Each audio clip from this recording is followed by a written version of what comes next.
Hey, Documentary First listeners. I am excited to announce that our podcast is now officially sponsored by our friends over at Artillery Sports.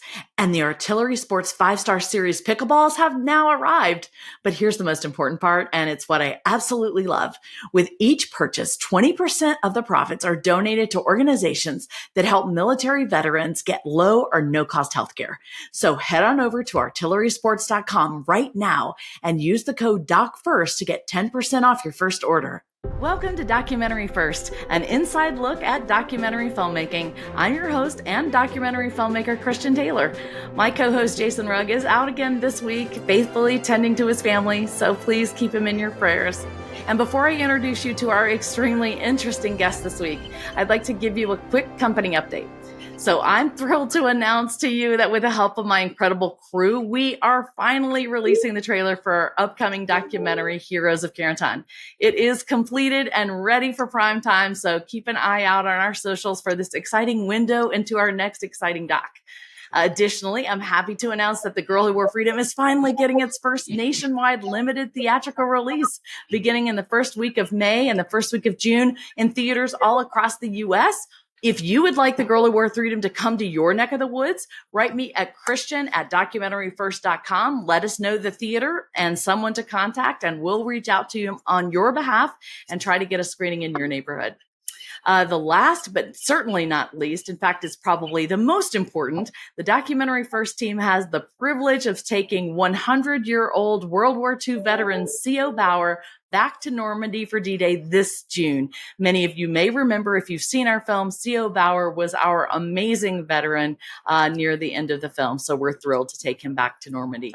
That's it for my company update. Now we are going to jump into our podcast this week. I am thrilled to welcome the producer, director, and writer of this amazing movie, Mad Props, and the star of this upcoming documentary. This is being distributed by Virgil Films. And again, the name of it is Mad Props. So welcome to you, Juan, Pablo, Reinoso, and Tom Biolchini.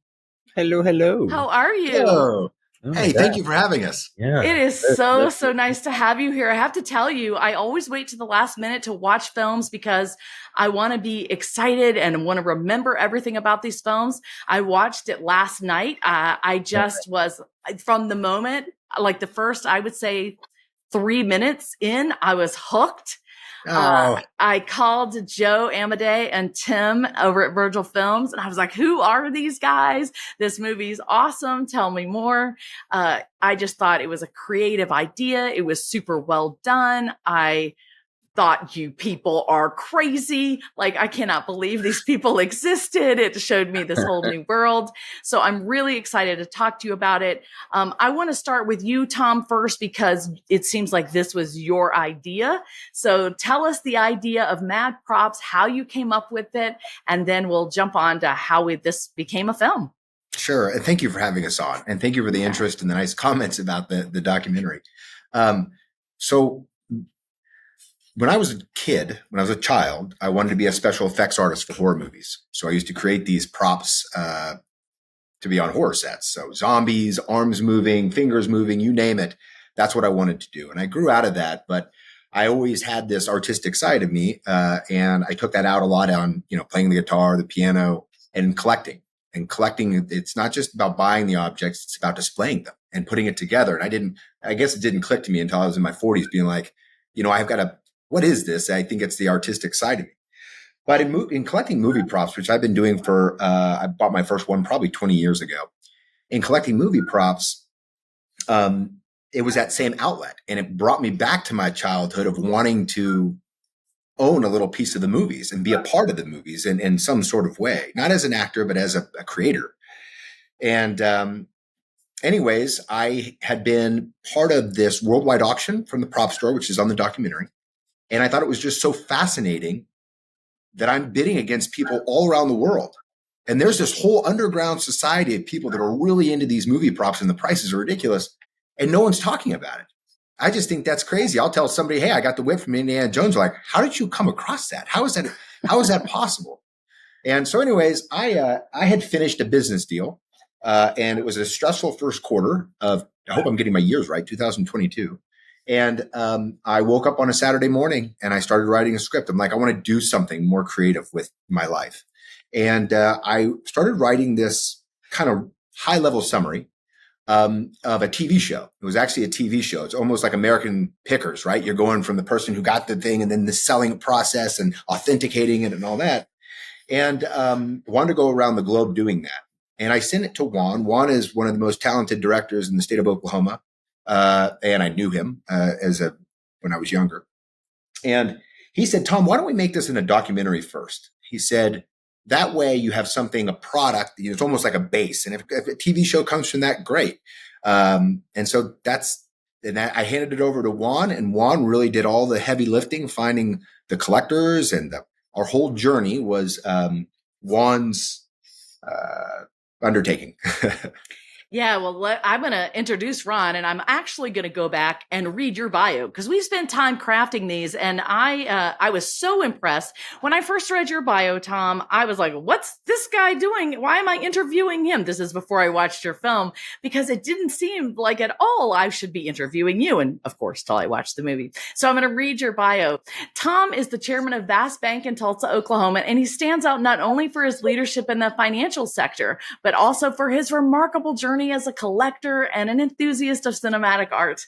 Inspired by this early fascination with special effects makeup and horror movies, which you'll learn about in Mad Props, Tom's deep appreciation for filmmaking is evident in this film. His passion for cinema led him to be the executive producer of Mad Props. He's a multi-talented professional. He's currently the chairman of Vast Bank in Tulsa, Oklahoma, and he's also actively involved in philanthropy, which just warms my heart. He's chairing the board for the Tulsa Regional Chamber and other boards, such as the Day Center for the Homeless. Thank you so much for doing that. I love that, Tom. As a distinguished alumnus of the University of Notre Dame, Tom's diverse background includes stints as a financial analyst at Jones Lang and LaSalle in Chicago. Woohoo, go Chicago. And a lawyer at Crow Dunleavy and Stuart Biolchini. I can't even say your last name. Stuart Biolchini and Turner. Thank you so much. I'm sorry I didn't get that in the beginning, but that is an impressive bio. Well, thank you. All right, now we are going to turn it to Juan, and I'm going to do your bio up front, Juan, so I don't have to do it on the backside. All right. So Juan has an impressive bio as well. Juan is an award-winning writer, producer, and director with a global reputation in commercials and films, mentored by esteemed directors Larry Saccharo and Michael Mayer during his theatrical training at Fordham University. His solid foundation led to a versatile career spanning feature films, TV, music videos, and stage productions. His achievements, off-Broadway productions like Death of a Salesman and Playing Tennis with God, have been incredible. His filmography boasts critically acclaimed projects like Made in Japan, Snowfall, Last Night in Warsaw, and Flowers for Norma. Upcoming works like Theirs with Rita Moreno, Harvey Keitel, Udo Kier, and Rosalind Sanchez, Cry Baby Hill, Whirlwind, Motel de Gracia, The First Day, 9/11, 25 years later, are eagerly awaited. Throughout his career, Reinoso has consistently blended artistic passion with human integrity, leaving a lasting impact on the arts. And I am sad to say that I haven't seen any of those yet, but now, after seeing Mad Props, which is a fun and entertaining documentary, I can't wait to see the rest of your works. Juan, thank you so much for being on the show, and I can't wait to learn some stuff from you. Yeah, it's very bizarre hearing our bios read back to us. I know as a person, when you're listening to your bios, it seems crazy because we're just people. Yeah, no, we're hearing just all that people, makes me want to puke. And we've done some stuff, and we are not the sum of our achievements. We're just people. Yep. And yeah, I didn't list any of my failures on there. Exactly. There's a long exactly. list. The reason I do this podcast is because of my failures. No, it really, Right. it really is. This podcast was born out of my failures. For sure. Well, that's how we learn. Yeah. It is. I've been talking to my 22-year-old who may kill me because I'm saying this, but he's having a terrible time in college right now. Every day he's anxious. He feels like he's a failure, and he wants to drop out or quit lacrosse. And I'm just agonizing with him as I'm hearing this. And I realized the other day, I'm the same way. filled with fear over failures and messing up. And, but I keep telling him our failures are what lead us to our good things and our successes. And that's probably true for you guys, I would say. Well, that's actually one of my favorite quotes and that I live by is, Samuel Beckett. It's ever tried, ever failed, no matter, try again, fail better. I like that. It's like a mantra of mine. Say it one more time so it sinks into my brain. Oh, sure. Ever tried, ever failed, no matter, try again, fail better. I love that. There's another quote that says, fail early, fail often, so that you can get on with what you need to do. That's a business quote. So how do you guys know each other? I heard Tom say that you guys had been friends for a really long time. How did that happen? Well, there's an S&M club. And so we, no. So Tom is the little brother of not a classmate, but he was a year above me in school. And then also our families, his cousins, and I have literally since nursery school. So basically we've all been, and we're also like, like one of 3 or 4 or 5, like hardcore Roman Catholic, or Tom's case, Irish Catholic, families, with, too many kids. So, we're in that circle, growing up. So that's how we knew each other, but we hadn't actually spoken to each other in truth, like 25 years or so, even though we knew of each other obviously, but we hadn't really spoken in that long. So doing this project is how we reconnected, because I came back, I in New York, and then I started coming back to Tulsa to take care of my parents. And then that's when we reconnected, and then the rest is history. So Tom, did you think when you had this idea, like on that creative day, you're like, okay, I've got this TV series. Who can I help? Who can I get to help me? And then you just pick up the phone and call Juan? Yep. Well, Juan and I, to be fair, we were already talking about some horror movies. He was talking about Crybaby Hill to me and so on and so forth. And I was just fascinated because I've always wanted to be a part of a horror movie. Going back to what I told you earlier, as a kid, wanting to be on the set of horror movies. So we started talking then. And he was the first person I thought of. I'm like, I'm going to go to Juan. So now, Juan, when he came to you with this idea, did you think he was crazy, or did you think, hey, this might be really good? Did you think, I've got some really serious work going on? Because if I listen to all the stuff you've listed off, I mean, it's pretty heavy stuff as opposed to a doc. What did you think when he came and brought it to you? Oh, no, I mean, I'm pretty sure, right, Tom? I mean, I loved it from the get-go. The only thing I didn't, I thought was fascinating, partly because I'm not a collector. I'm still not a collector. It's not of any interest to me. Like, for me, it's just the most I've ever collected are magnets. Anytime I go to a new city for work or fun, I just make sure I get a magnet. That's it. It was a world that I knew existed, but I didn't know to what extent. And then I thought it sounded super interesting. And then he originally wanted to do it as like a pilot. And I said, I told him, I was like, well, the two hardest aspects of this business for anybody to invest in would be the music industry and then TV. It's just impossible. They're like so hard to get into. So I said, why don't we try making it as a doc first? Because then from a business standpoint, because he's also a businessman on top of his creative side, it would make more sense to do that. Then we have product that we can actually take to networks and streamers as a sort of, pitch for a TV show. Yeah. So Tom, it sounds like to me, you bought that idea because here we have this documentary, but at first did that, like, were you on board with that, or did you fight back? No, I didn't fight. No. I mean, I have to trust, Juan's been doing this his entire life. So I just kind of had to trust him, and a documentary sounded just fine to me. Yeah. Well, I just love it. You have been so fascinated with film. Yes, you did start off with horror movies. Yes, this is about props, but here you are with a film, an executive producer. But not only that, you were an actor in this film. And I got to tell you, you were really good. I mean, Oh, if you're just listening to this podcast, you may not see him, but he's a very handsome individual. He has a great voice, as you can tell from listening. Radio But voice. you know, it is not easy to be a host. And you were a host in this documentary, as well as telling this deeply personal story. And what I loved about what you did, and it's not true in a lot of documentaries, is there was this seamless ability for you to move between being with your family and talking to them about what you were going to do, to being a host in a prop house and asking questions. I mean, it was very impressive. I could certainly buy you being a host of a television series. There's not any question. Is that your first experience as doing that acting thing? Well, first of all, thank you for the compliment. I think it's really it's true. I don't give it out unless it's true. He's a total natural. I'm blushing over here. You were. It's funny. So yes, this is my first time doing something like this. But I also I do a lot of public speaking for work. So that's really helped a lot. And I do a lot of, just being an attorney and it's that I have been on film quite a bit.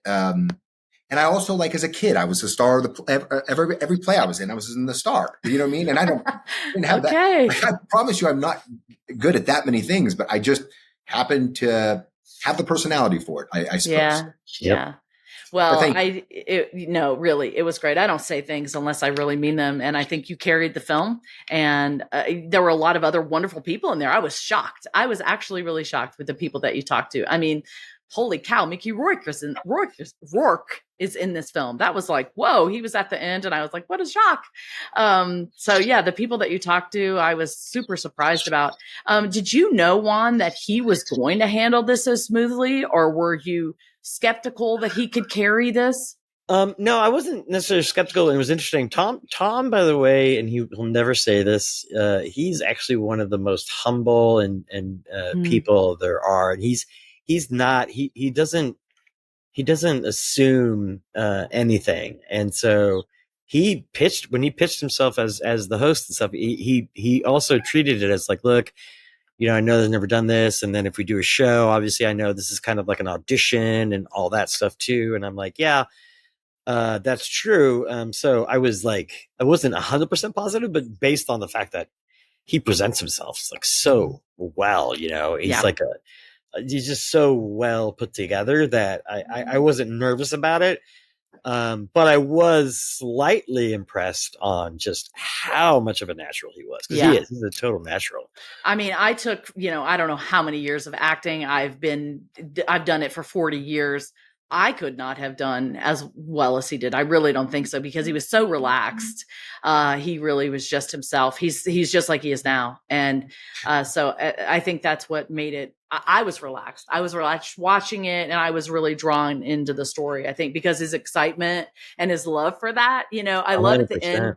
Yeah, where you did the how you kept going after the credits with all of the bloopers and things like that, which were so fun. But it's, oh no way, I already thought that during the show. I'm like, how many times does he say that? But it's true. You're like a little kid. You're genuinely like a little kid seeing things that you can't really believe. And he was super embarrassed by that at first too. He was like, oh my God, no, don't focus on that stuff. I was like, trust me, Tom, it's so endearing. Yeah. And so he was like, he kind of hated me that I was going to do this little montage in the credits, but it's like one of the things everybody talks about. It's like, it's almost my favorite part was the credits. The credits are so great.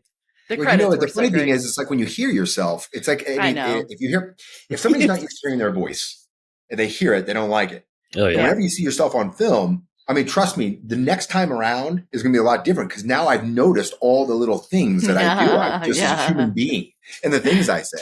No way. Well, that's just my natural, somebody comes in here and tells me a cool story. I'm like, no way. Don't change yourself, Tom. Don't change yourself. That's what's endearing about you. Well, Juan, what I loved was the storytelling, quite frankly. I know that you are the director, the producer, probably the writer. Did you edit this as well? No, I mean, I was intimately involved with actually, I did edit the credits. I did the credits.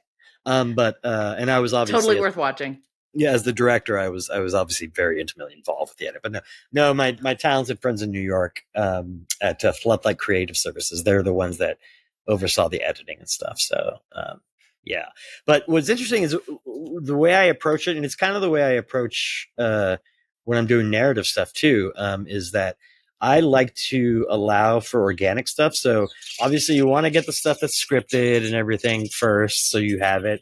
But then I always want to make sure that I allow my talent to uh, do things organically themselves and how it may come. So, and oftentimes that winds up being, the best part, the best take is the stuff that you just let them have that creative freedom. So approached, and it's a risky way to do a doc, I know, is we went into this doc without a script. Okay. So we had the framework, right? And we knew like the basics. I knew I wanted to get, interviews with curators and museum directors and then artists behind the creation of the props. And then obviously the collectors, but I didn't know where that was going to go. And, people would ask, do you have questions you want to give me in advance? And I said, no, I don't want to give you questions in advance because I want this to be as organic and real as humanly possible. And so when we shot, so I mean, it wasn't like a haphazard type thing, obviously, because you had the framework, but we filmed so much stuff. There's easily another, 50 hours worth of stuff that's not even in the film. Do you know how many terabytes you have on your RAID drive? Yeah, we have 8 terabytes. 8 terabytes. Yeah, it was a lot. And so it wasn't until the end, and as we were going too, I had producers especially when we were in London, I knew that the prop store was going to be part of the last thing in the film to kind of sum it all up, to show that community. Because in my research and all that stuff, prepping for the whole shoot and stuff, it was a community that was very suspicious of me at first, until one of them did their own due diligence and said, "Hey guys, we can trust this guy. He's legit." Then I was welcomed into the community, and wow. And then so when we were filming at the prop store, my London producer was basically going around and meeting individual people and stuff to kind of get their stories about why they were there and whatnot. And so when we met Alistair, who's one of the last people interviewed, when I heard his story, I was like, oh my God, we have to interview him. Is he the guy who's never been in there and he saw the little drawing that has his name related? Yeah. Yeah. And so he, to me, was like the heart of the film. Like that was the emotional core, because he's the everyman who sort of reflects what's the beauty about this community is it seems so outlandish, the money spent and all this stuff. But then you have this other guy who literally makes, McDonald's wages. And he's got some certain disabilities or disadvantages himself. And so he was like a perfect reflection of how this is a community for everybody. Everybody is welcome. And to me, that was like part of the most heartwarming thing about this whole experience. And that's when we went back, and in post, and I spent, I don't know, Tom, like 2-3 weeks or so working on the script. But I had to go through obviously all the footage, had everything transcribed, et cetera, as filmmakers know, and you're logging everything and blah, blah, blah. And then I started reading through everything, all the transcripts. And then I started piecing together from there the story. And like the first version of the script was like 280 pages. It's just like, I was like, my editor's like, it's like, dude, I'm not doing that for you. That's ridiculous. I was like, fair enough. And plus we didn't want to it wasn't a doc series at the time, right? So we wanted to make a solid 90 to 100-minute movie. And so we just pared it down from there, tightened things up, and really got to the crux of the story. And then I wrote the voiceover that Tom does, that's literally the only stuff that was written specifically for the thing that was like, quote unquote, rehearsed, if you will. And what's interesting is even in the voiceover, it doesn't feel like it was voiceover. I mean, I'm a voiceover actor. I've studied this. I don't know how long. It is not easy to make it just sound like you're just talking. But he did that, and he doesn't sound any different than when he's talking on camera to his family. I mean, that was the thing. We had to I had to tell him while we were doing it too. Like he started coming at it as an actor rather than just Tom. So you did have to coach him through. So we had not a bunch. I would basically say, no, Tom, just talk to us, be Tom, and then that's how you got Tom. Yeah, well, you did it. You had a good coach, Tom. Heading into the heart of this story, we've just talked about the story, which was, I loved your process. Thank you for sharing that with us. Very organic, and oftentimes the way docs do happen. When you started out, did anything change? You know how that's what happens a lot in documentaries. You think you've got a story and you dig into it and you realize, it squirted out this way. We better track this lead down, and it kind of turns out differently. Or is it exactly like you planned it from the beginning? I don't think there was, right? I don't think there's any dramatic change at all. No, there wasn't one moment where we said, oh my gosh, it's going this way. This is the way we got to go now. I don't recall that being the case at all. I was pretty impressed though. I was involved a lot when I finally got the script, like all the narration, breaking that down with Juan. He did the first draft, but then I got involved in that on how it would play out because I cared about those sort of things, although I was following Juan's lead because he's done it before. But I don't think there was anything that we had to pivot on. I will say this. I was super impressed with Juan, how he put so much together, like Alec Gillis, like how we saw two of his pieces at two different parts of the world. How and all of a sudden now he's talking about it. That was all Juan. That was crazy. Like, seriously, the way that you pieced that together really blew my mind. And I loved the flashbacks that you were talking about one prop, and then all of a sudden, now you're talking to the person that made it. And then we're flashing back to when you talked about it before. That was super cool. Did you know from the beginning you were going to get those interviews, or you were going to go there? Was that all in the plan from the beginning? No, and a lot of because we shot the majority of the collector stuff first. The US stuff was like the first stuff we shot. So when they mentioned Alec Gillis, I knew who he was. But then when they mentioned him, Jacob and Nick in Colorado mentioned that and showed the Goro mechanical item, then that's when I was like, all right, I definitely got to get Alec. And that's how that came about. So yeah, that was because really awesome. You can go. There's there's a laundry list of amazingly talented people like Alec, obviously, right? So yeah.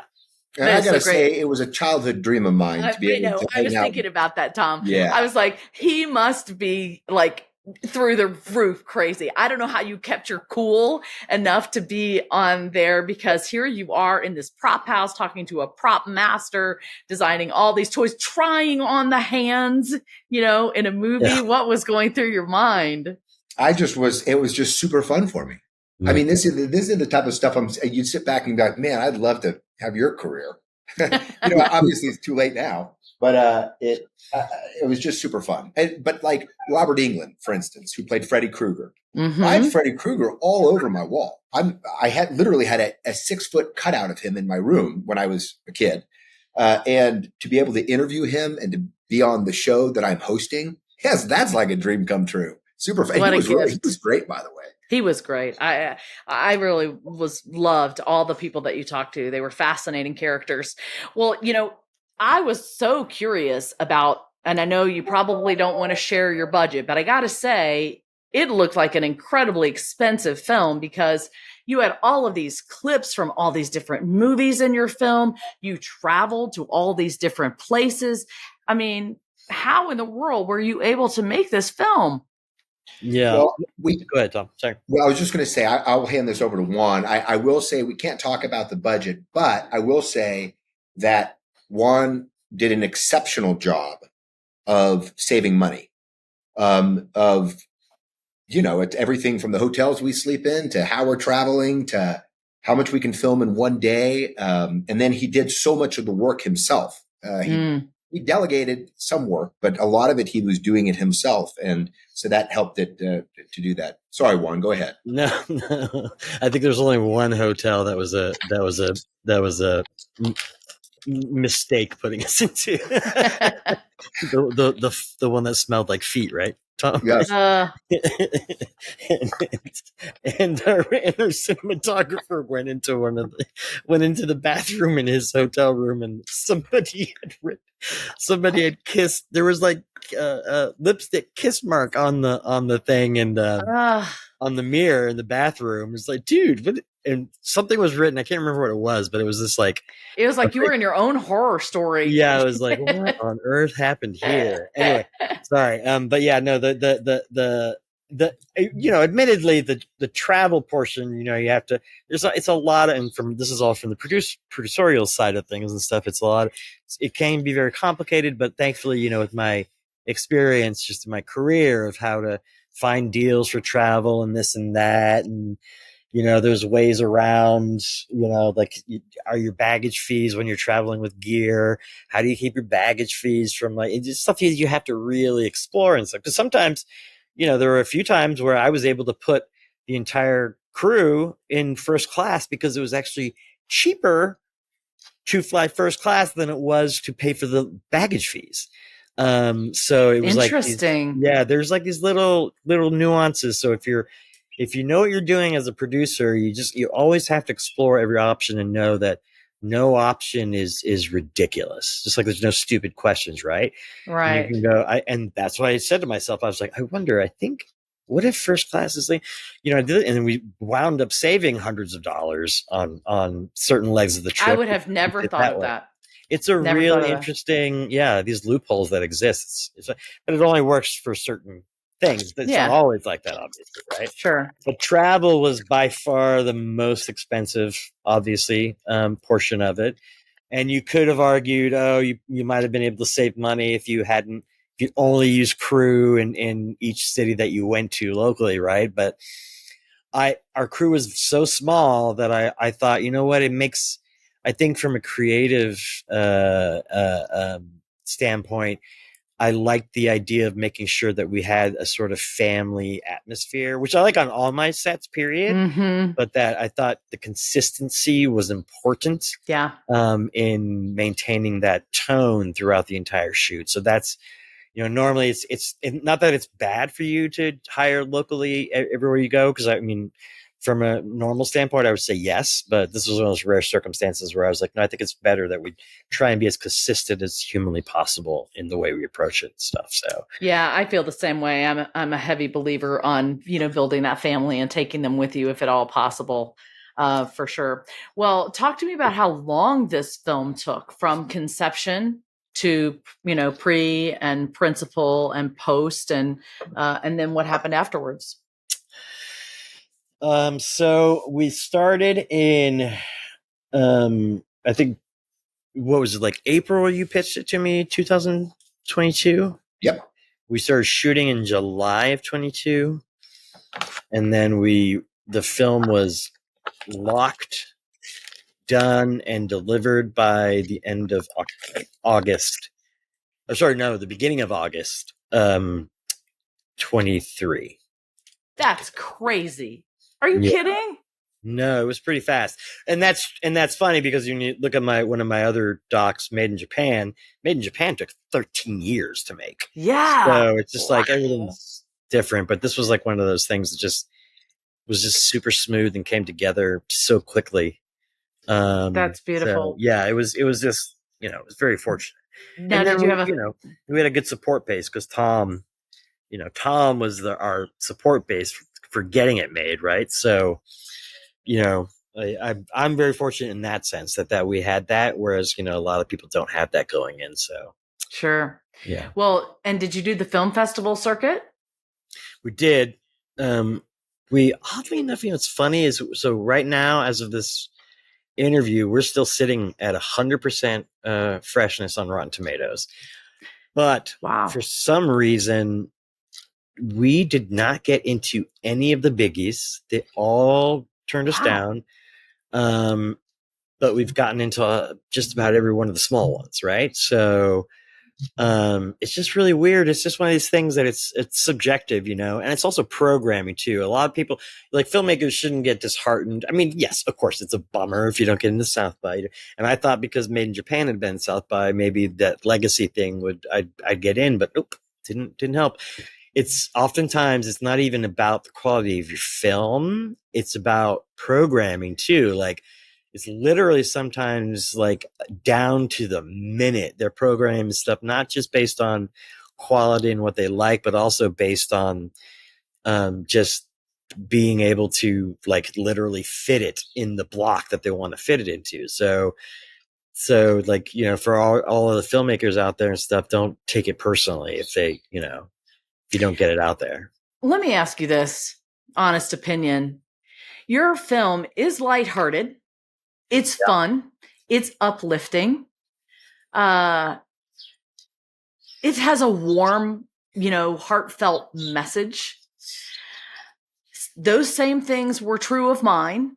I found it very difficult to get into film festivals because a lot of them I felt were focused on uncovering horrible things or, injustices. I mean, do you feel like that's true, that a lot of the film festivals are really focusing on that heavy stuff and they prioritize that over subject matters like yours? They do. Like you from one year to the next, they might focus on certain things more than others, right? Like they might be a little bit more comedic or one year versus the next. And then it's just, honestly, it's just a crapshoot. There's no, you can't predict the whim of these festivals. And so like I think the only time you're guaranteed to get into anything is as if you're a celebrity, that's really right. Or super hard. And did you have distribution before the film festival?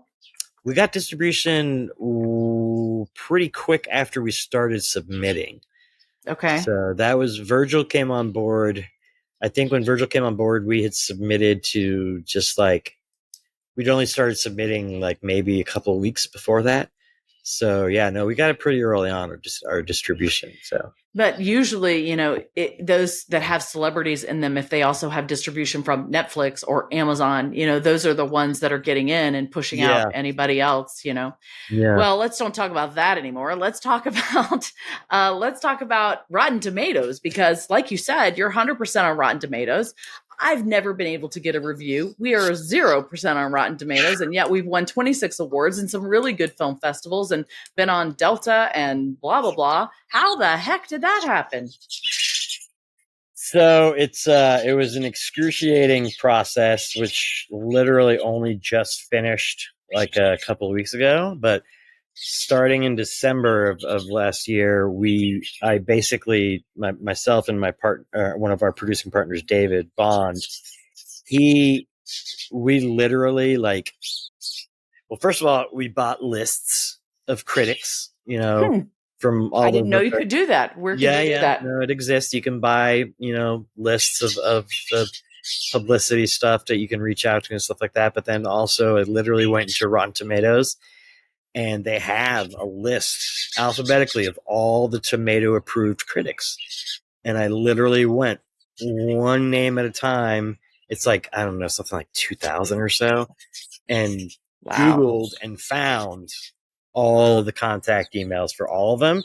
And then I just pitched it. I just said, hey, this is our film, blah, blah, blah. This is the trailer. We'd love it if you'd be open to doing a review. And that's how it happened. So all the reviews we've gotten have basically been through that. But then also we have a piece that's about the IndieWire came to us during that process after they started discovering it. And then they did a piece on Tom and I not too long ago. And then the New York Post is about to do a big spread on us sometime in the next week or so. I don't even know how that came about, actually, but it just started getting out there. People started hearing about the project, and then and then there's some other big publication reviews that are coming soon too that I don't want to say what on the off chance I jinx it. That is just So amazing. Congratulations on those. Thank you for the little insight into maybe us, maybe trying that ourselves and showing us how you can independently, go out there and find your own publicity, because that's hard for us filmmakers to know how to do. Yeah. I mean, you just have to get really creative and stuff. And you might think, oh, don't do, and don't get me wrong. There are people, or a handful of people who are like, what are you doing? Sending me a message, that kind of thing. Talk to my agent. But again, it's all about, if you're a filmmaker, you just have to get used to rejection. It's just the story of, or not even just filmmaker, anyone in the arts. It's all about finding a way to suck it up and know that not to take rejection personally, even if they sometimes, there's assholes out there that are cruel and say horrible things to you, but you have to just be like, know that there are a million of people who've had that same experience. And if they can get through it, you can get through it too. So you just have to persevere. It's not for everybody. It's a great word. Yeah. Well, we're about to lose Tom, and I want to give him, a few minutes here. Tom, you have loved movies since your childhood. Now here you are, an executive producer and in the film. What have you learned now that you are on the inside, as they say? That's question number one. And question number two, what has been your favorite part of this whole process? I've learned a lot of, I've never done a film before. So I've looked, everything that we're doing, I was learning. It's not true. You did that film as a kid. That's true. You know what? I'll tell you what I was impressed with, and what I learned is how hard these people work. So Juan Reinoso and his film crew, and I was with them as we traveled around. These are long days. They are not easy days. The filming was fun. I really enjoyed the filming. It was just natural for me, and I really had fun with it. But the time it takes to set up and travel from one state to the next with all that equipment and check into your hotel room. I mean, we'd meet in the lobby at 4:00 in the morning, and I'm going to bed in a new city that night at 9, going into my room at 9:00, So there are long days, and they work. They're such hard workers, the film crew was, and they had a good attitudes the entire time. So one of my favorite things about it, honestly, you'd say, well, maybe it was all the props you saw. And that's true. And I loved meeting those people. But it was also just a camaraderie we had traveling around to Europe and in the United States with the film crew. I mean, just the laughs we had and I don't know. I'm a big camaraderie culture person, and we had a good crew. Yeah, that's awesome. Some favorite memories? Well, besides hanging out with the crew and the laughs we had, I would have to say my favorite memory was probably interviewing Robert Englund. And then also realizing how great Lance Hendrickson was to interview. He's a gentleman. He's just a funny guy. Reminds me of my mom. Tell everybody who this is. And Gillis was great too. I mean, I was really impressed with those interviewees.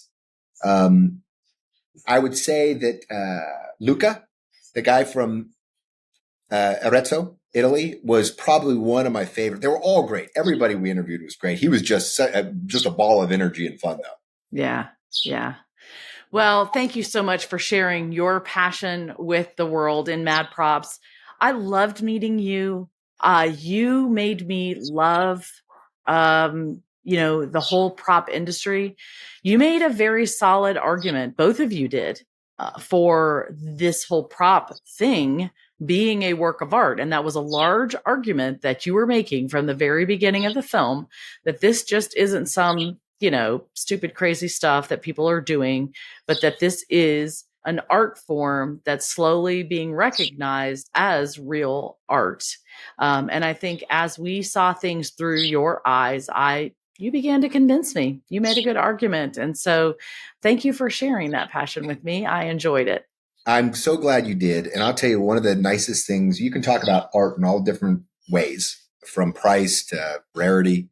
But to me, it's the smile I get from people. I mean, if I can make people smile, that is a good day, or make people feel good or evoke emotion. And whenever I show them a prop, you get this instant smile on your face and they immediately go back to, I love that movie. I mean, all the chemicals in your brain are firing at that moment. And I'm able to do that for somebody else and they enjoy it. And that's what makes this collection and collecting movie props so wonderful, if you ask me. Yeah. Well, but thanks thank you for having me on. I really appreciate it. You're welcome. Super nice to meet you. Thanks for being here. I will leave you to it. Yeah, we'll see you later. Bye, Tom. Piggybacking on what Tom was just saying too about crew and stuff is that's just sort of the mentality, because and I guess anybody, like I started out like anybody else too, right? When I was a teenager, it was just like or young adult or whatever, it was as a PA, right? And made my way up the ladder. But you meet, so many people out there who are just miserable, and so unhappy. And from a get-go, I was raised just like Tom, right? To be optimistic and learn how to deal with the highs and lows of life. And so it's something that I've always applied to my professional career too. Is just like, and the fact that I got to be, I've been doing this my entire career, and it's basically all I've ever done. And I've made a living at it my entire life. And so it's like, I don't take that for granted. And so, and I know how fortunate I am to have had a career and stuff like that, that I like to make sure that other people feel that as well. Like you only, you set the tone, right? And so these miserable people who make sets so unhappy to be around, why would you want to do that to yourself? Yeah. It's one thing to get to do certain things from time, and you don't always have that choice when you're first starting out, obviously, but you need to learn quickly you need to set the standard that you really want to see on projects and stuff like that. So I was known even before I was in the position of authority as that guy. And I sometimes wouldn't get rehired as I was coming up because people thought I was, I'd literally complaints where he's too, excuse my language, but he's too fucking happy. And I'm just like, well, you know what? That's ridiculous. Then I don't want to work for that person. That's ridiculous. Yeah. It didn't matter that my work was flawless. They just couldn't stand that I was so happy. So I was like, well, you know what? Then they're not worth working for. So I try to make sure that comes across and stuff like that. And that was also Tom, by the way, because like, and the second he saw, he brought it up like very early on. He's like, God, I had no idea how hard you guys work. He's like, I don't think I work anywhere near as hard as you guys do. And he's like, I had no idea. And I was like, yeah, dude, it's hard work, and it can be exhausting. But when you add all that in, it's just like, why would I want to be on a project that is so hard and exhausting if I'm not also just having a blast? And so I always try to make sure that as my career went on, I always made mental note of the people who I knew on top of creative talent, who I wanted to have work on my projects when I finally had that say, and so that's all I do now is just like, I work with a lot of the same people, and then any new people that come up and stuff, I make sure that they come from people who have the same attitude I do, because then I know that those people are going to have the same attitude. So that's just it, because the more fun everyone is having, so you have to get the work done.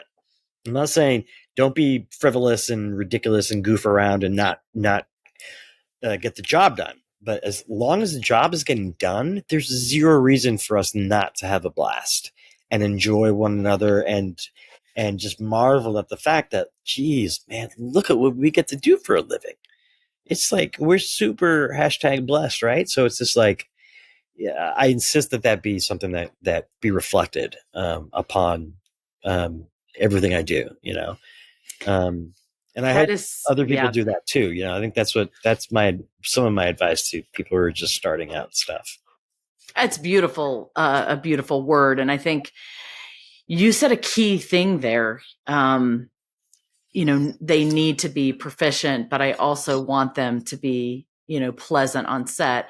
I would also say I almost prioritize as a director, producer, that person who's pleasant on set, has a great demeanor, helpful, willing to do whatever, go the extra mile, but maybe not be as skilled as this other person over here. 100, yeah.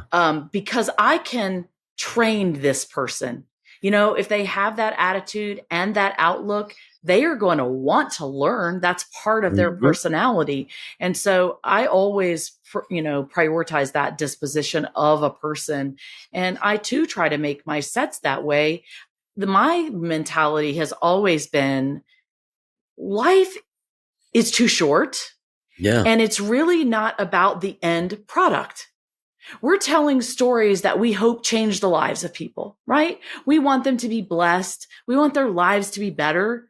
We want to improve the world around us, right? And so if we do that, then we need to do that in our crew as well, on our sets as well, because these places, these little communities that we're making, it's really how we treat people. It's, it's who we become. And I think that's almost more important sometimes than the work product, because if it is a healthy environment, if we're treating people well, if we're respecting boundaries, it's going to show in the work product in the end.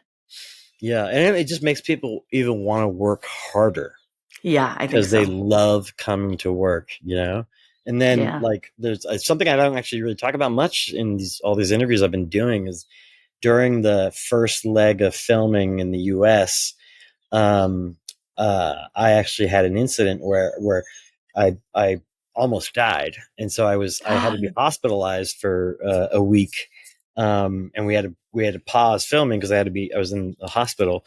And I had acute renal thrombosis, which, whatever, look it up. That does not sound fun. It was not fun. And if it's one of those rare things that if it's not diagnosed, like 95% of the people who have it, it's a very rare condition, die. Ugh. Because no one thinks to check for it. And I was super lucky. They did check for it. But anyway, I remember I was in the process and the amount of pain and all this stuff. And I was in the emergency room, and I, as much as it was hurting and I was like, oh my God, I can't believe this is happening in the middle of the shoot. In the back of my head, I also thought, but man, what a way to go that the last thing I did was so much fun. Yeah. You know what I mean? It was just like, it would suck to die, but man, I'm dying on a high. So that was great. That's awesome. Thank you for sharing that story and that perspective. I do think it's really important for people to hear what you're saying. You've been in this industry a really long time, and you've got, some really excellent work product out there, and you've learned a lot of lessons. And I think that's important. I mean, when you think back to the days where you were scrapping, trying to make it, eating ramen noodles, how did you get to a place where you could survive and pay your bills? And, talk a little bit about that journey. Yeah, I mean, you have to suck it up. Like when I was just a PA and stuff. I guess it was, again, I'm one of the rare people that pretty much, it's not like I had to do like years of waiting tables like so many other people and stuff like that, right? So I was very fortunate that I got invited to do a thing, a PA on a movie that never came out. But then as I started working more and more, you have roommates. Well, obviously this is in New York, right? So it was like, I had roommates and all that jazz to help make ends meet. And yes, you're right. It's ramen and, the cheap stuff. And there are times where you don't, your best meals come from set, so. Right. So thank goodness for craft service. I know, you're like, oh God, thank God. It's just about trying to be smart and budgeting things properly and don't spend what you don't have. It's kind of as easier said than done, honestly, but it is really as simple as that. Just don't spend what you don't have. And then a lot of it is like work ethic, like if you're going like, this is a thing that, man, I gotta tell you nowadays too, I hate firing people, but I've had to fire people because they come out of like, film school acting like all entitled, and I know I'm this, I'm better than this. I don't have to do this. And it's like, I've had to be in situations where I've fired people because they wouldn't even PAs, because they wouldn't, when we ask for things, I treat everyone equally. I don't put anyone down, but like, you're a PA. Sometimes you gotta fill the cooler. You gotta put the ice, refill the ice. And I mean, That's it's like right. the grunt work is, all this stuff has a reason for happening. And the thing is I always reward the PAs, and PAs who, I'm not gonna say who, but there's a PA, for instance, who I got started in the business, or when he first started out, and now he's the CEO and founder of one of the biggest post and visual effects companies in the world. And Wow. he always credits me for that and stuff. Because the thing is you show up and you're entitled. There's no room for me with me for that. Like, if I see that you're working your butt off, which is what I did, I was always sweating because I was always going out of my way to make sure I was getting everything done that needed to get done. But then, and this is something I learned, is that the people who saw that and saw my work ethic rewarded me by being like, well, hey, what department what are you most interested in? What do you want to be? And then that's how I started getting put with the, in production and stuff like that. And I moved up the ladder very quickly as a result, because they knew I had the work ethic, and that's the same. And I do the same thing now. So if I've had PAs who are career PAs, right? And that's fine. Then they still do the work, and that's all they're really interested in. But then you got the ones who are very curious, and they understand that there is a political hierarchy, just like there isn't anything. But if you work hard and you let it be known without being super pushy what you're interested in doing, the producers that are worth working for are the ones that are going to be like, okay, I'm going to, you know what? As soon as you're done with that, go hang out with so-and-so so you can start learning, and then that's how you start networking and all that jazz. And, and that's how, over the years I amassed, and that's how I was able to like when my first short films, how I was able to, keep costs down, and people did me favors for free that were pros in the business because they knew how hard I worked and they believed in me, and et cetera, et cetera. And that's all part of that process. If you hadn't behaved a certain way, you're not gonna get the assistance that you need, as you progress and do the things that you really want to do and stuff. It all feeds right into each other. Mm-hmm. So it's a process. So I was very lucky. I got, it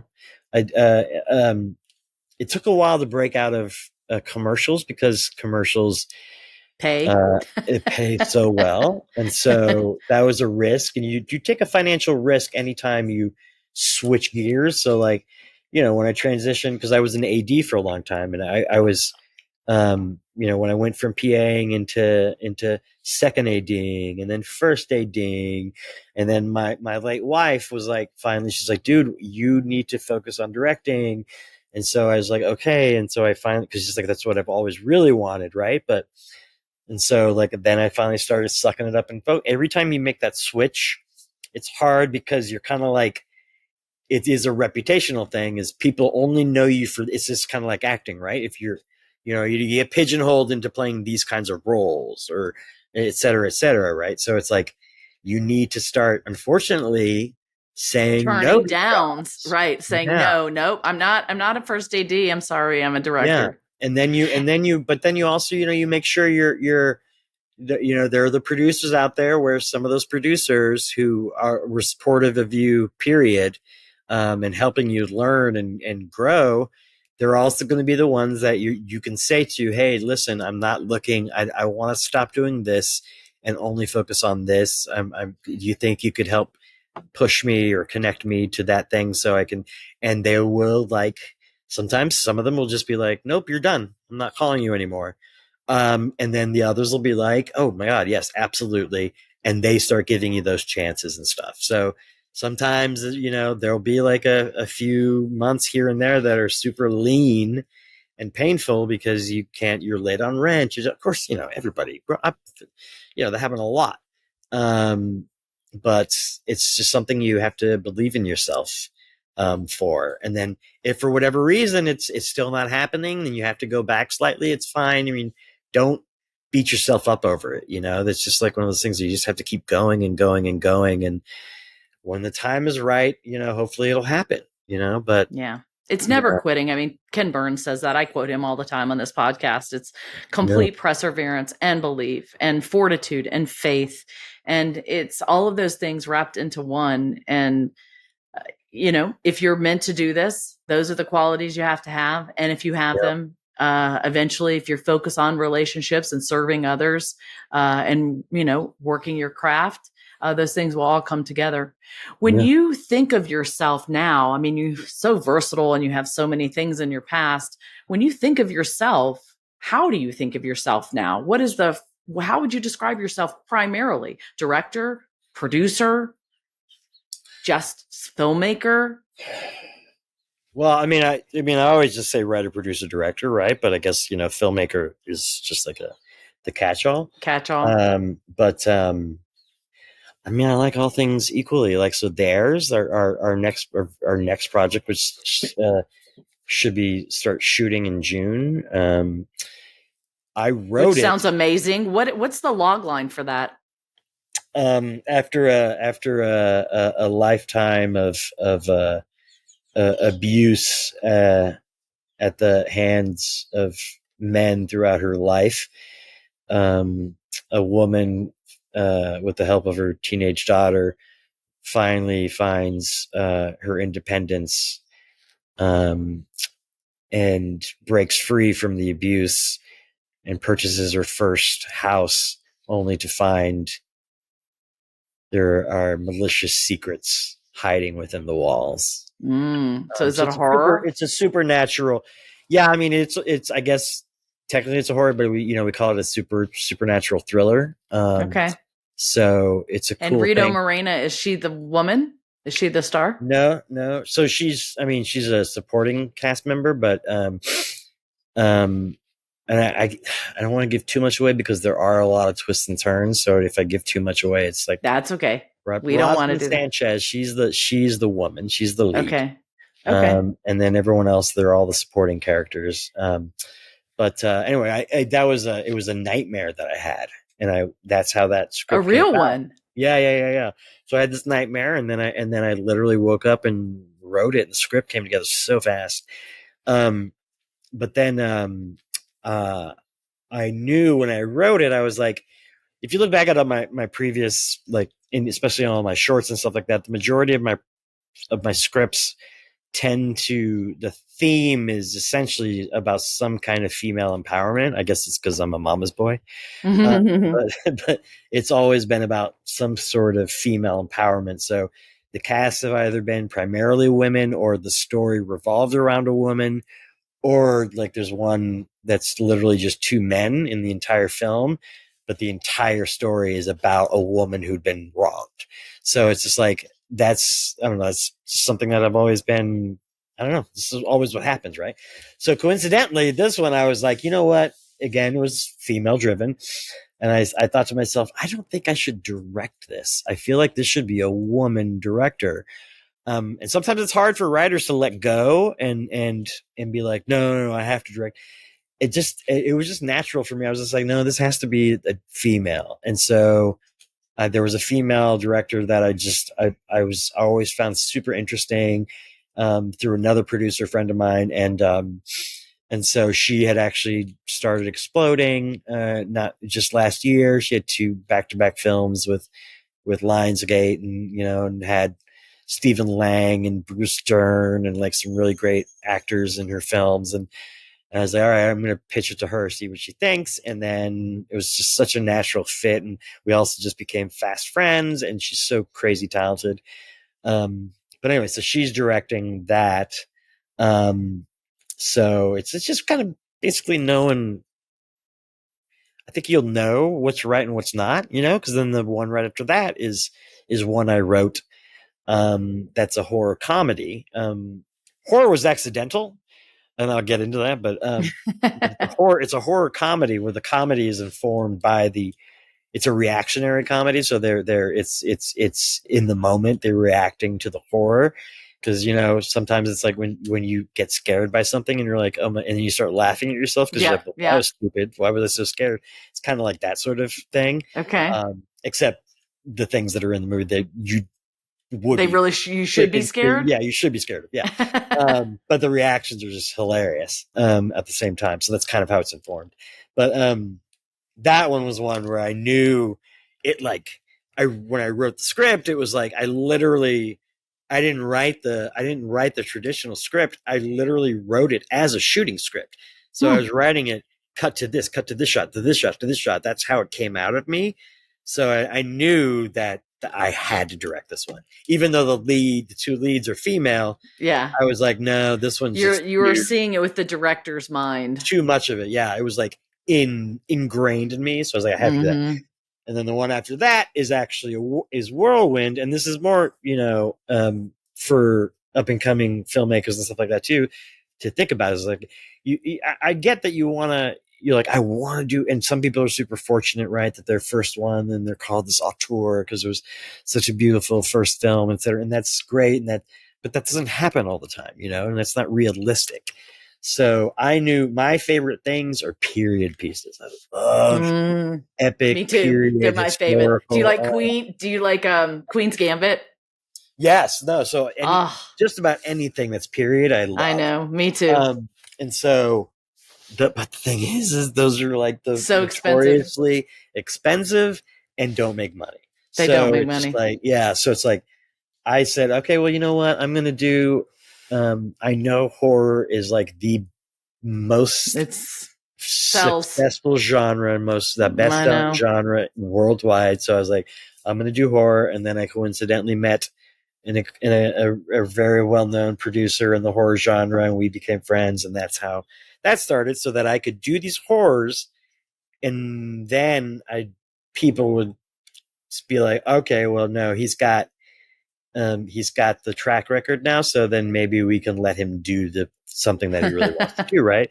So then the project after Crybaby Hill is going to be a Western that takes place in 1851. And so those are in right now, thanks to Yellowstone. And that's just a coincidence too. Like I wrote it.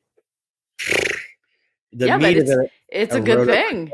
Yeah. No, it's great. Yeah, because it's a hot commodity right now, right? So, yeah. And that also helps. So sometimes it's timing. Things just like fall into place. It's just wow. Well, you kind of light up when you're talking about these narrative projects. So do you really feel like you yeah, I can tell you're really lighting up.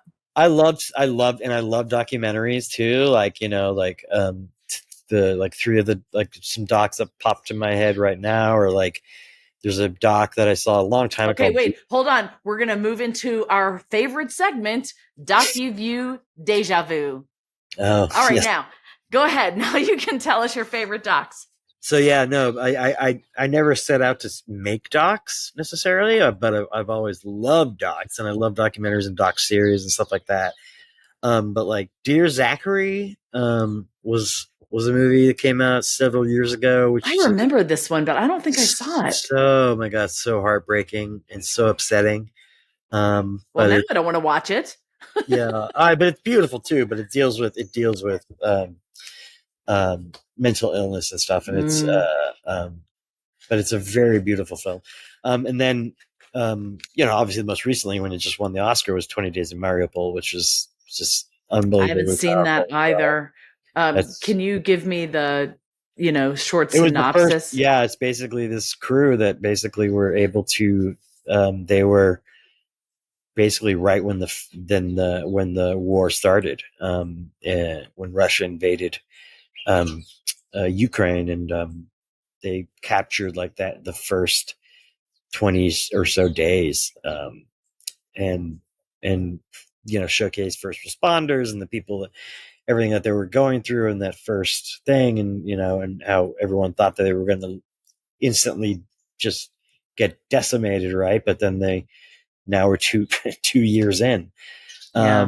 So it's a beautiful, beautiful film about, you know, the human spirit, right? Mm-hmm. And then another one, classic, that is, I mean, there's so many, right? But one that was interesting was I always mention is Capturing the Freedmans, because capturing in that one, I believe that won the best doc Oscar as well. I never saw that one either. Or at least was nominated, but I'm pretty sure it won. But it was this guy who originally he had set out to make a documentary about a family member who uh, did clown shows for kids parties and stuff like that, right? Okay. And that was I guess that was the original thing. But then as they were filming, they discovered this terrific, like history of sexual abuse and child molestation in the family.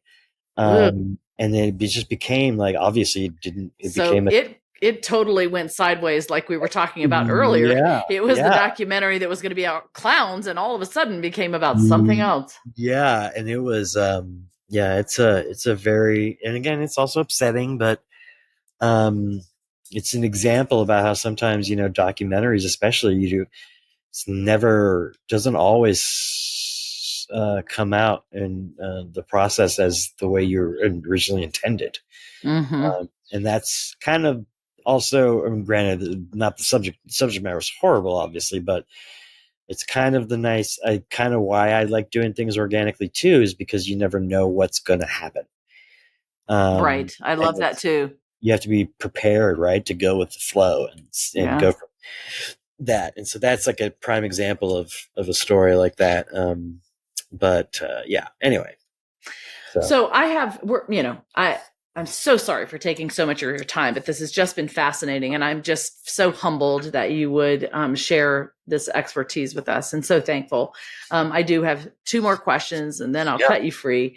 The first question is, we talked about what you learned early on in your career, the things about how to make it. You've been doing this for a long time. How many years would you say you've been at this?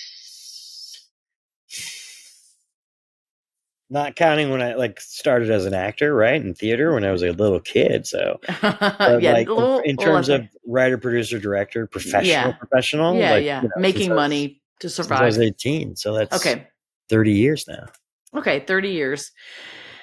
What are you learning now that's new? In the last, I would say 6 months or a year, what's the new stuff that you're just learning? Oh. Because, we are always learning as filmmakers. You are. And the thing is you always have to be, I think, to be an interesting human being is you always have to be willing to learn new things. Mm-hmm. There's nothing worse than a know-it-all, right? So being open to learning new things is always important, right? I mean, I don't know. That's a tough question. All right, I'm going to give you time to think about that in the back of your brain, because I threw that at you without any preparation. So this one I prepared you for. When I was looking at Mad Props, I was blown away by a lot of material that I was like, wow, how did they get all of this? Movie clips, for example, and just so much stuff that I know was fair use. A lot of people don't understand fair use. So can you talk to us about what was fair use in your film? What is fair use? And educate us about that a little bit. Sure. And I always knew a bit about what fair use was, but not to the extent that I did learn on this one, right? So there was what we did is, as we discovered everyone, so we knew going into the collectors we were going to film, they did send in advance sort of a summary of their props. And so when we got in there, we knew we had an idea of what we may focus on, but again, we also allowed it to go whichever way it went. And then whatever props we spoke about in detail, as I was writing the script, and we're like, all right, but this would be a great place to do a clip from this, so you can reference, it's especially because those are, the cinephiles are going to know what that prop's from, right? They don't need to see the clip to know, but you want that there so you can draw in general audiences as well who might not know that film, and they see, oh wait, no, I do remember that, blah blah blah. So then we would just make a laundry list of all the clips that we would love to feature. And then as the script got whittled down, the clips got whittled down, and then you didn't want, the movie is not about film clips, right? So it's, you also needed to, you were just trying to show the props in context. Yeah, exactly. And that's it. And so you had to start getting really honed in and not go overboard. So then, you have to, so fair use basically has to do a lot with, the shortened version of it is that you fair use means that you're only using there's a certain number of seconds or so. And what is the seconds? Is it like 13 seconds? Well, no. I mean, I think on average it's like 10 is like a safe number, but we actually also hired our clearance attorneys, are like the best in the industry. Okay. Who are they? Why don't we recommend them? Donaldson,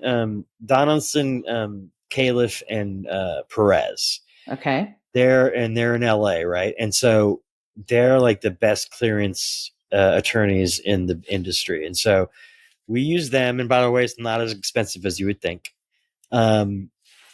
Not that it's not expensive, but it is, but it's not. And so we broke down every single scene where there were clips and stuff like that, and we listed everything. You had to basically list how long the clip that you're going to use is, what it was referencing, blah blah blah, the in out, blah blah. And so there's this whole spreadsheet, which is like a pain in the butt, but it's necessary. And that's another thing too. It's like, I know everyone thinks it looks expensive, the whole film, but you got to remember that 90% of all of that I did.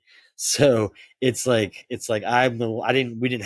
couldn't afford to have people do that, like specific job is to list all these things and stuff. I had to do it. So it was just like a lot. But anyway, they go through and then they research and they watch the film as well. And then they say, if it has the usage of that clip has a clear purpose, as a sort of a reference to something in the film itself, in your film, and it's not used as a way for you to make money off of. So I'm not putting the clip in there so that I can make money off of that movie. You know what I mean? So as long as that's very clear, then it falls within fair use practices and stuff. So for example, you are allowed to have that clip for free, and it's justifiable that you're not using it as a means to make more money off of them. So to give an example, that Tom used earlier, he referenced the Indiana Jones whip. Mm-hmm. So you used a clip from Indiana Jones that just showed the clip being used, or also the Holy Grail. There's a clip in there of Indiana Jones going for the Holy Grail with Sean Connery and Harrison Ford, and you show that clip. In that example, it is a very short clip. It's focused exactly on the prop, and it's just to demonstrate the prop that the person is holding in their hand or talking about. Right. And so it's kind of like, think of it as your term paper, right? When you're growing up and you had to do papers, right? Write term papers.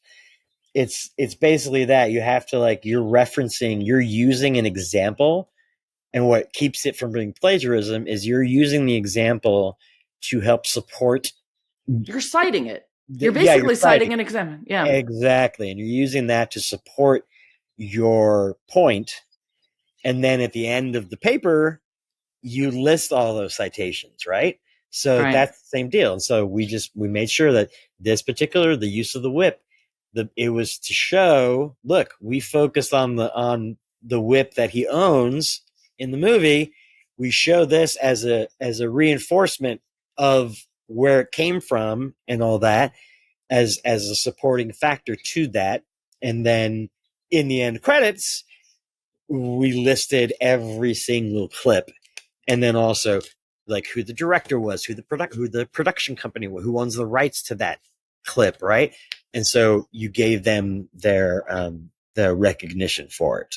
So I got to ask you, you do have these clips in there. We've talked about fair use. How did you actually get those clips? What is the process? If I was going to use them in my film, what would I do? Yeah, so you want to work with the attorneys that you're working with too, and they should guide you to the right way to do it, and whether or not one approach is better than another. But like a traditional way to do it would be to actually reach out to the studios or whoever it is that owns the copyright to that film, and then state what you're using it for and the clip, and they should be able to give you a form letter basically that you would send out to those people requesting it and what it is specifically you're using, and hope that they get back to you in a timely manner and stuff. Otherwise, your legal team should be able to tell you like an efficient way to go about it and stuff. Sometimes they won't get back to you. So it's just it's kind of a nightmare. So it's a process. It is a process. So I found that same trouble with getting music rights. Getting music rights was a nightmare as well. I mean, I did it myself. I didn't have anybody else do it. Trying to chase down old music, who knows who has the rights, getting people to respond to you. It was terrible. But yes, you have to stick to it. And sometimes you have to figure ways around to solve your problem. So thank you for that. Okay. We're going to go back to that last question. Maybe you've had some time to think about it, maybe not, which is, what are you learning now? I guess what I'm learning now is something that I always knew anyway, is that I don't know everything. And what's cool about what we do for a living is that, and it's even more so now than it was 25 years ago, right?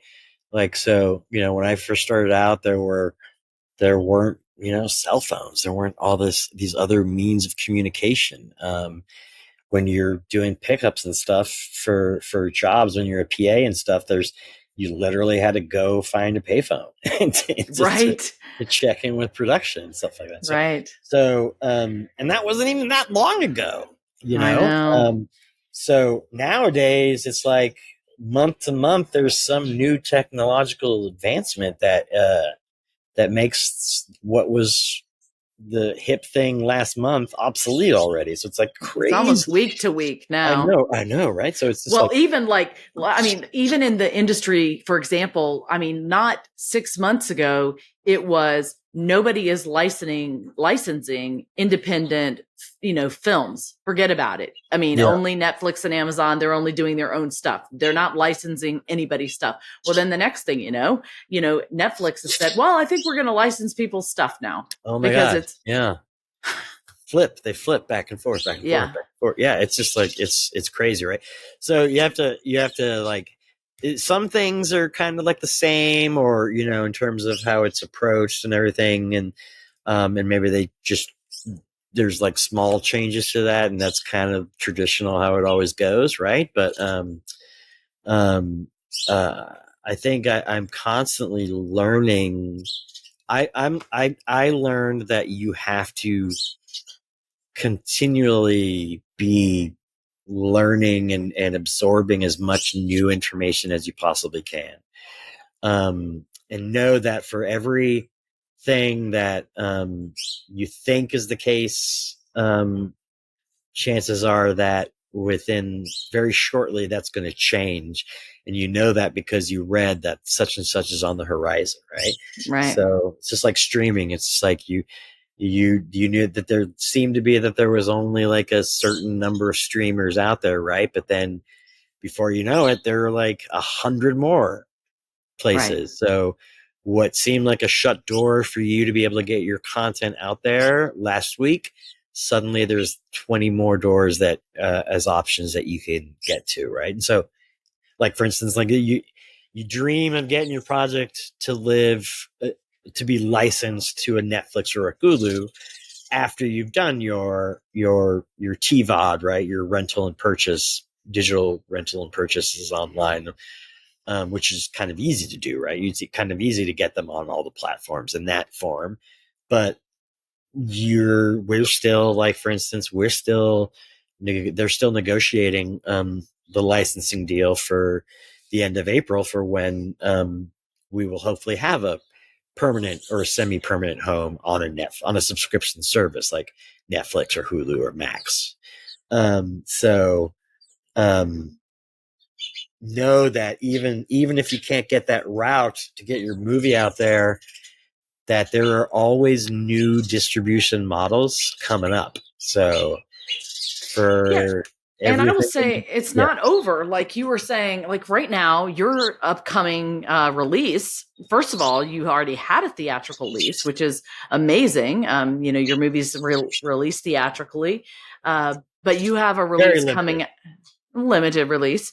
You have it coming out on March 26th, right? Where's it going to debut on March 26th? Every major platform, all of them, Apple, Roku, Prime, everywhere you can rent and buy movies on your smart TV or online. That's where you'll see it. And then they're still pitching it to the bigger players. Yeah. And they're still doing that with my film, which came out 2 years ago, because guess what? All the people at those places are totally new. Everybody else was gone who's never heard the pitches. And of course, our film came out in COVID, so that was a terrible time for a film to come out anyway. But it's never over until it's over, really. And it's really never over. So that what we're saying is don't lose hope. If your film is out there and you haven't been able to get distribution, don't lose hope. And I would certainly say, let us connect you to Joe Amade at Virgil Films, because he will look at any film. He loves films. Such great guys, man. Tremendous guys. Great Joe and Tim Maggiani, who is just right up there with him. Let us know. Yeah, and they oh God, I was going to say something else about that. About you're getting your it's never over till it's over, I said. Yeah, no, God, it had to do with that and stuff. Yeah, it's don't ever quit, we were saying. Yeah, it must not have been super profound. It'll come to you for sure. Yeah, no, but you can't give up, because there's always a way it's gonna. Oh, that's what it was. So you also keep in mind that you have to look at a lot of those little things, right? Like sometimes some people will just be like, "Oh, I'm going to put my film out there." Like I could have just given it. And this is something that Joe and Tim at Virgil were like, even they were like, "Can't believe what you've gotten accomplished." On top of it, it's just like, don't just even though they're amazing guys and they work their butts off, don't just rely and just assume everyone else is going to do the work for me, and it's just going to magically become successful now, because that's true. It does not work that way. No, so it doesn't. Tim and Joe they weren't like, hey, you got to do this. They were like, they do a certain amount of publicity themselves, right? And then I knew, you know what, if I really wanted to get it even bigger, I got to do this work. And then that's when I did the thing where I went through found every single critic and whatnot, because I knew the more I could get positive reviews or just reviews in general, because sometimes people watch. I do this. Sometimes I'll watch a movie I discover on late at night in bed. I'll pick a movie because the reviews are so bad. I'm like, I gotta see why this movie's so bad. and then sometimes I'll be like, yes, it was a terrible movie, but holy crap, I really enjoyed it. It's so bad, it's good. But anyway, but you need to do that extra work. So I didn't go into this thinking, oh my God, I know my movie is going to be 100% fresh. I'm still blown away that it is. I'm expecting the next review to be like, yo, these guys suck. But I've just been super fortunate. But none of that would have happened if I hadn't done that excruciatingly mind-numbing, and it is mind-numbing. Yeah. But if I hadn't done it, we wouldn't be in this position. And now we can be like, hey, by the way, we can use that as a marketing technique now. We just think, by the way, 100% freshness. And they're like, oh my goodness, that helps sell. That helps push your movie along. And that's something that Joe and Tim said. You're like, I mean, yeah, man, you can't believe you got all these amazing, you went out and found these reviewers and stuff. This is so helpful. So you have to, yes. So they're the teachers, they're the experienced people out there that are helping, your kid grow and whatnot, but you're always going to be the parent of your product. So don't just assume I'm going to throw my kid out into the world and whatever happens, because sometimes it's just nothing happens. And so you really want to stay with them and kind of help continue making it grow as much as you're able to. So it is a great, great point. I mean, Joe and Tim work their butts off and they never quit. But James. At the same, and James, yep. And it is the same. The story is true for me. We also, on our end, have worked very hard to get our film on Delta, very hard to get our film on United, very hard to get our film have this theatrical release this summer. We have not quit. And then I would keep going back to Joe and say, can you pitch it here? Can you pitch it there? Are you sure you can't do this? And in doing that, they ended up pitching it to Canal Plus. We don't even have an international deal with them. But I said, can you please just try? They did, and Canal Plus picked it up, and it's going to be in every French nation in the world. That makes total sense because of the subject matter, and right, and all that stuff. Of course, and so that is because I know I'm its parent. It's my kid. It's my responsibility, and the day is different now. You can't just hand it over to somebody else and expect your child to develop and grow. And it's even harder for you because your film is more of a niche. Oh, market. No kidding. You know what I mean? Yeah, whereas mine, the whole point is the very last line of the movie is everybody loves a good movie. So it's just if you like movies, there's a 90% likelihood that you're going to love this movie because everybody loves movies. Well, right? And I'll tell you why else people like your movie. It's so appealing. And I found all of these movies appealing. You have a window into a subset of the world that most people do not have eyes into. And you are exposing this subset of the world that is fascinating to learn that there's this whole world you never knew about. And there's all of these incredibly passionate people. And yet they're wonderful and interesting. And it isn't just about money. It's about a whole bunch of other things that are a lot deeper than that. And I wouldn't, if Tom hadn't, that's all because of Tom. If Tom hadn't brought this to me, I never would have thought to do this. You know what I mean? So and granted, yes, he likes to tell everybody that, and that's fine. And I appreciate it, but he's like, Juan did 98% of the work. The thing is that's fine, and I appreciate it. But if he hadn't brought it to me, I wouldn't have had the chance to do that work. So it's because of his own passion as well and whatnot. It just all was like this perfect confluence of events and emotions and everything that just tied together just so perfectly. That doesn't always happen. So I'm super fortunate, and it started with him. So Tom gets a lot of the credit. And it helps. He's such an amazing